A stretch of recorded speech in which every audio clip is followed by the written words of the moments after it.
पवन सिंह की पत्नी डिहरी अंशुल पहुंची थी और लोग जब पवन सिंह की हार हुई थी तो ये कहा था कि वहाँ के लोग उन्हें बिल्कुल प्यार नहीं करते हैं बल्कि दिखावा कर रहे थे। लेकिन फिर से कुछ वीडियो ऐसी सामने आई है जिससे आप ये अनुमान लगा सकते हैं कि किस तरीके से पवन सिंह की पत्नी का वहाँ सम्मान हुआ। सबसे पहले तो आप वीडियो को लाइक करें और चैनल को सब्सक्राइब करना बिल्कुल ना भूलें।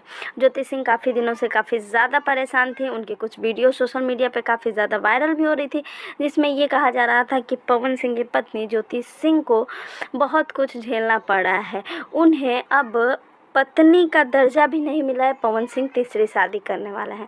लेकिन इसी बीच वो जैसे ही डिहरी अंशुल पहुंची और काराकाट पहुंची, लोगों ने उनका इतना सम्मान किया और जिस तरीके से ज्योति सिंह ने अपने आप को लोगों के सामने प्रेजेंट किया, आप देख सकते हैं। ज्योति सिंह ने मांग में सिंदूर भी लगाया है, चूड़ियाँ भी पहनी है और वहाँ पे जैसे ही पहुंची उन्हें खोंचा दिया गया, उन्हें भरपूर प्यार दिया गया।